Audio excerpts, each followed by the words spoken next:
Hi guys, it's Ryan here with Sigma Survival. So today's video is all about unconventional ways of saving someone's life.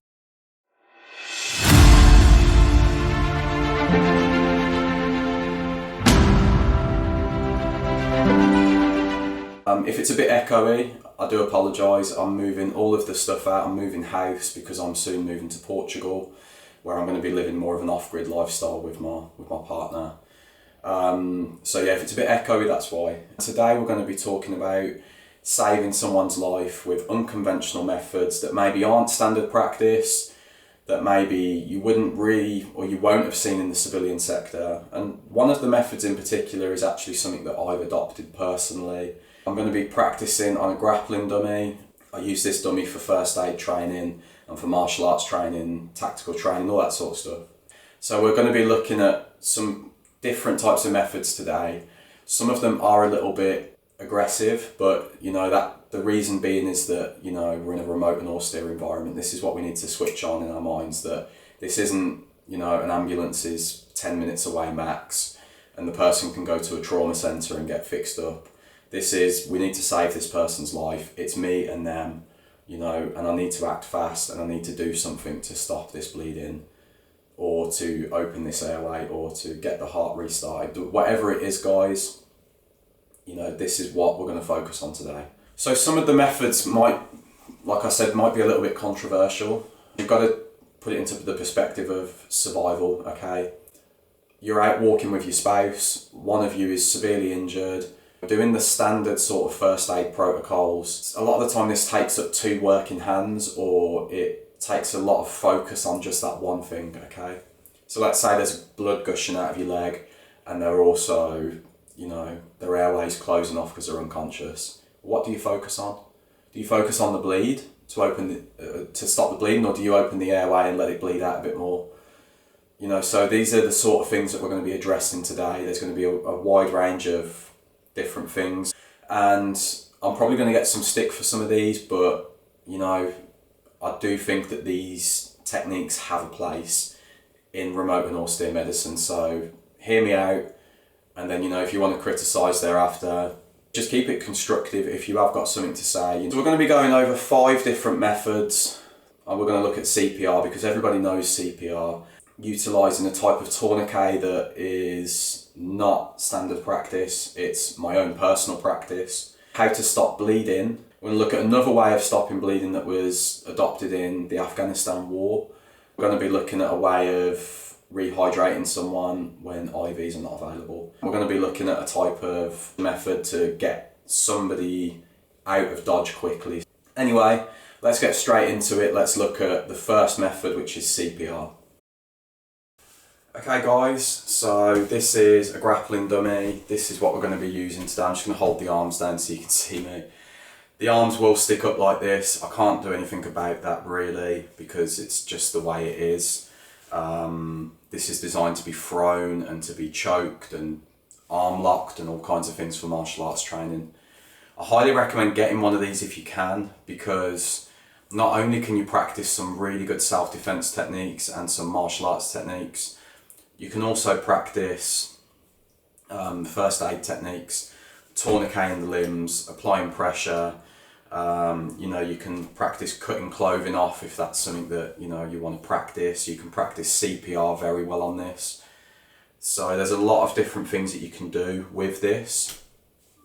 So yeah, that point addressed. Okay guys, so I'm going to start with CPR.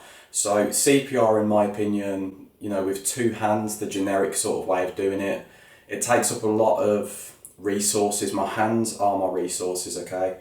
I need to be able to use these for various different tasks. I need to be able to multitask. When I'm doing this, you know, I'm going to be doing it with 1 hand, and that means that I've got a second hand that's freed up to keep the airway open, let's say, to grab a tourniquet and put that onto someone's arm one-handed, to grab a pistol out of my belt and start, you know, dealing with a threat that's ahead, making sure not to get the patient or anyone else caught in that crossfire. So for this reason, I'm going to probably be nicknaming it tactical CPR. Doesn't have to be that by any stretch, but I mean, what actually brought me onto this was when I was doing my intensive care sort of training for the community setting. So we had a CPR dummy that would light up either red or green. And I was just curious, I was like, is this going to work? You know, is it going to work with one hand? So when I was doing it, I was pushing down on the chest and it was going green every time with one hand.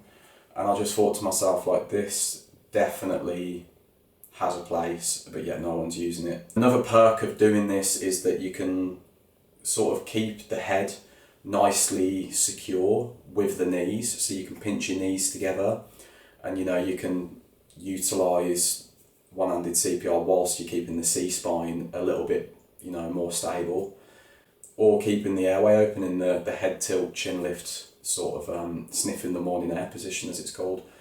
You know, your knees can keep that airway open in that respect. So one-handed CPR, guys, I'm an advocate for it because based on the experimentation that I've done, obviously I've never done it in the field because it's not standard protocol, but I do think that it has a place, and if you're in a remote or austere environment, this definitely has a place. It's all situational, guys. The scene where I'm using a pistol and I'm performing chest compressions, that was just an airsoft pistol.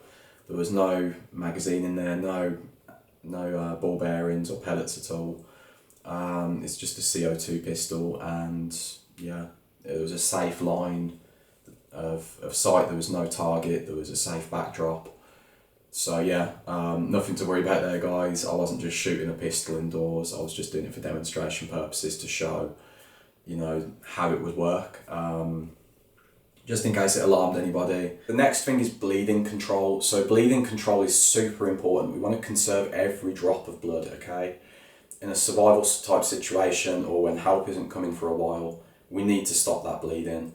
A lot of first aid courses, even advanced medical training like paramedical training, they'll teach you to apply pressure firmly with both hands. You know, you can use indirect pressure by putting pressure on pressure points, tourniquets, things like that. But generally speaking, the best method that I can see available based on, you know, reading a lot about battlefield medicine and looking at different types of pre-hospital and emergency care methods is to kneel on the groin here where the femoral artery runs over the femur bone, and then you compress that artery by kneeling on it. You know, this has been done to successfully save soldiers in Afghanistan. One soldier kneeled on his mate's neck when it was shredded. That saved his life, and he continued to be in the gunfight whilst kneeling on his mate's neck. If he had two hands on that wound, there's no way that he was going to be an effective soldier at that moment, putting rounds down range and saving his mate at the same time. It seems aggressive, but realistically, guys, this might be the only way that you've got available to do what you need to do. Whilst you're doing this, whilst you're kneeling on that groin or on that pressure point, there's loads of different reasons why you'd want to do this. And another way that this is done when there's been amputee type injuries in the battlefield is soldiers would kneel on both femoral arteries, they would push their forearms down on the brachial arteries of the arms, and they would put all their body weight on those 4 points, and it would shut the blood supply off down to the legs and through to the arms. It would stop massive bleeding in those areas. Additionally, you know, you can be talking to the patient, assessing their neurological status, keeping their airway open, keep talking to them to keep them awake, you know, whilst you're kneeling on both femoral arteries and pressing down on the arms. It's going to be incredibly painful. They've got multiple injuries, but it could definitely save their life. A quick one on bleeding control as well. So there's something called the hemostasis scale. Now, I'm not sure if this has changed or not, but basically it is pressure, tourniquet, and then I believe it's like traction and splinting. There might be some middle ground in between there, like wound packing or something like that. But anyway, so it's funny because they talk about pressure and tourniquets, and then it's like splinting and traction. So what is splinting and traction? So if you fracture a long bone, you can bleed to death internally from that fracture. So especially in the lower limbs, like the legs, the tibia, the femur especially, you can bleed to death from these these bone fractures. So a traction splint is something that pulls two bone ends back together, and then you keep the leg splinted and the bone will not bleed, because the marrow inside itself, the bone marrow, will just seep out blood. It will just keep bleeding internally. So the thing that we've got to consider for remote and austere medicine is, firstly, you're not trained to do this, but secondly, the person's going to die if they don't receive this. Now, you can pull on the leg lightly and reset that bone. It might cause more damage. However, I'm not saying that you should do this, but I'm just saying that in a survival situation, you might want to consider doing this, because if it's a loved one or another survivor that could be, useful to your survival, people are resourceful, guys, not just because you're doing the right thing. Resetting a broken bone before, let's say it's not as serious and it's like the ulnar or the radius, that bone needs to be realigned realistically, and if help isn't coming for days or weeks or months or years, you want to reset that bone as early as possible, because the more blood you lose, the weaker the person is. And second to that, there's going to be lots of swelling from the bleeding, so you want to get that bone realigned if you can. I'm not a doctor, I am a trained emergency medical technician, and I've worked in various different healthcare settings. So I would say that if that was me and my spouse, or me and, my partner, which might as well be my spouse, I would reset that bone, and I would tell her to reset my bone. I'd bite down on something and I'd say, do it, because I wouldn't want to lose the blood into that limb, and I wouldn't want to be leaving it deformed, okay? So another method that in fact, I've not seen anybody do this, guys, I'm going to be honest. It's my method of tourniqueting. It stays in my pocket here all the time, or in my jean pockets at the back, or my work trousers in the same pocket all the time. Now, this is kind of like a SWAT T tourniquet, a stretch wrap and tuck tourniquet. Apart from the fact that it's longer, this is around about 6 feet and 2 inches, or 2 meters long. SWAT T tourniquet is probably around about that long, if that.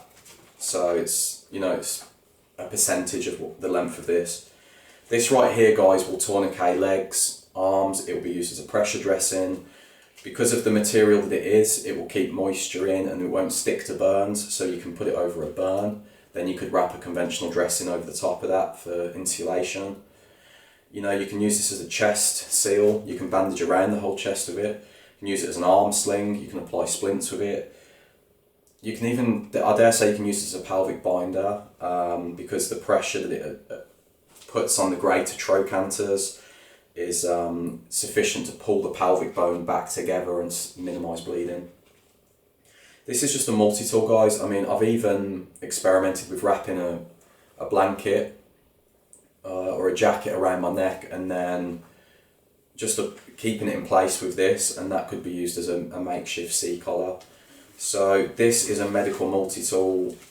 It's not standard practice. This type of medical multi-tool, I'm not even going to call it a tourniquet, although that's the main purpose of it in my kit. But this is a trauma multi-tool, it really is, guys. You can use it for so many things.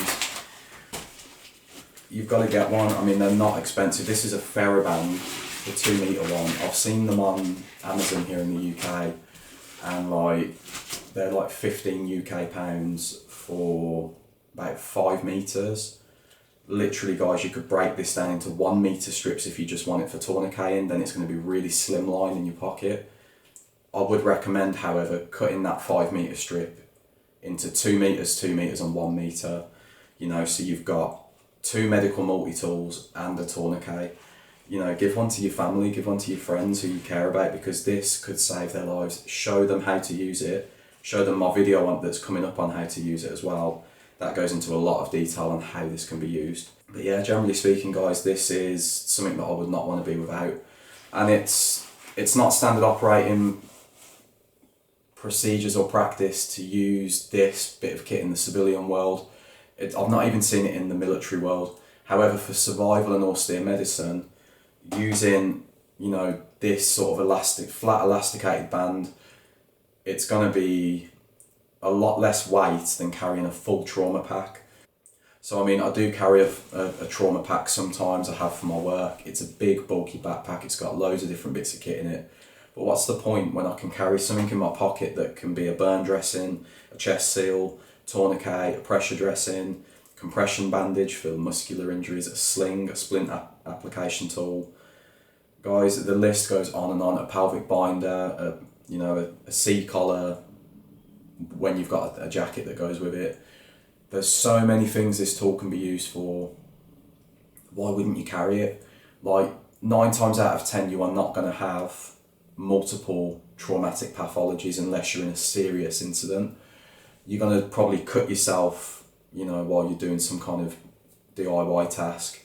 You're going to, sprain your ankle and want to strap it up. You're going to burn yourself. You're going to do something that's just a one-time, one piece of kit fix, and this can do a lot of different things. So yeah, that's another thing that I'm just bringing up in this video. Let's get on to what we do when someone's lost too much blood and we need to resuscitate that fluid without IVs. You might be wondering, why am I holding an enema bag? Well, I'm going to talk a little bit about proctoclysis. So proctoclysis was used in both world wars. It's still used in remote settings. There's case studies that have proven that this is an effective means of getting fluids back into someone who needs it desperately. IV therapy, guys, is quite difficult for untrained people to do. There's sometimes complications to it as well. You really don't want to be messing around with it unless you know what you're doing and you've got the means to do it. So, generally speaking, an enema kit like this, or a camelback, or a solar shower, even just a syringe that you can pump fluids into the rectum with, you want to be doing that, guys. You need some electrolytes as well. It's not a hard procedure to do. Untrained people can easily do this. You've literally just got to insert a tube into the bum. You've got to mix up an electrolyte solution, try and get it as warm to the body temperature as possible. If the person has lost blood, you can warm it to up to 40 degrees Celsius, I believe, to keep that patient warm, because hypothermia is also a factor then. And you just pump those fluids in and they will get through the colon wall and they'll be absorbed straight into the blood plasma, and it'll increase them fluid levels and the electrolytes, of course. You can't just use water alone. As far as I'm aware, you may be able to, but you need to be trying to put some kind of electrolytes in it if you can, to try and get it to pass through. And that's the difference between an enema and a proctoclysis procedure.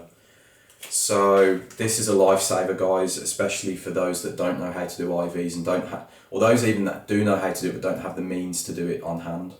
But also, guys, if you're in a remote and austere setting and you do have an IV kit, you might want to be thinking about utilising the needle itself, the cannula, for other things other than, IV therapy. You might want to be utilising that as a decompression needle or something along those lines, especially if you've got this in place, because it's been shown to work very effectively. So yeah, enough said about proctoclysis, guys. Let's talk a little bit about moving the patient. So generally speaking, it's very difficult to move dead weight, okay? It's very, very difficult to pick someone up and put them on your shoulder and, get out of dodge, as it were, or move them from point A to point B. But what will you do when it's just you and that patient, you and your partner, you and your friend, and they are injured and you are not? And there's a wildfire coming in towards you, there's a flood coming in, there's an armed militia that are driving towards you, and you've just got to get inside a structure to try and, protect yourselves. Whatever it is, guys, sometimes you've got to move quick, and if you've got to move that lump of meat and bone, you are going to have a hard time if you don't know how to do it properly. So let me introduce you to the Ranger roll. The Ranger roll is a method of quickly getting a downed casualty onto your shoulder. It's an aggressive method of doing so, if you ask me. I don't believe it would do too much damage to someone if the technique is correct and the person isn't already injured, or they're mildly injured and there's no trauma to the chest and legs and abdomen and whatnot. However, you could end up causing more damage if there are pre-existing injuries. Even if there's not injuries, you might do this slightly wrong, or the terrain might be slightly wrong and it could cause injury, but you've got to weigh up whether if it's worth getting them out of dodge quick, or if you're gonna, you know, use a different type of method like dragging them, or, you know, making a stretcher. Whatever it is, guys, you know, you have to weigh up your options, but the ranger role is something that's kind of controversial. You'll never see it in the civilian world, generally speaking, unless it's a veteran doing it. And even then, they're probably going to just wait for an ambulance, because why wouldn't you? But when there's an imminent threat to life and limb, you've got to get that person up. So I highly recommend, yet again, I highly recommend getting a grappling dummy to practice the technique. I haven't had anybody to practice it on as of yet. I will be looking for a volunteer. But generally speaking, it's a difficult one. The technique has got to be correct. So I recommend a grappling dummy to learn the technique, and then essentially you can find a partner to try this on as well. It's a military method, so it is a bit harsher. It's made for the battlefield, but you know, the battlefield is the ultimate survival situation in some respects. So you've got to imagine that this could be a very useful technique to know. Thanks for watching. Really appreciate, you know, you staying with me. This is a bit of a different video. You know, these are only really for a survival situation, generally speaking. Although, to be honest, I do think that some of these techniques have a place in the civilian world, in everyday practice, i.e. one-handed CPR, kneeling on a wound or an indirect pressure point, because the whole body weight is transferred onto that point then, as opposed to just putting pressure with the hands. There's a lot of ways of making it more efficient with the techniques I've shown. It's just my opinion at this stage. You know, if you guys choose to go and utilise this, just remember I'm not a doctor. You know, there could be reasons why you wouldn't always do this. Remember, I'm a trained medical person, so there might be times when I choose to alter these techniques anyway. So this is just a brief overview. So if you do use these, use them at your own sort of judgment and your own sort of peril, or the peril of the patient if it goes wrong. But generally speaking, I do think that these methods are more efficient. Yeah, anyway guys, thanks again. Please do subscribe and hit that bell icon, it really helps. And drop me a comment, let me know what you think, because I'm really, really interested to hear what other people have to say about this sort of stuff. And yeah, thanks for viewing, and until next time.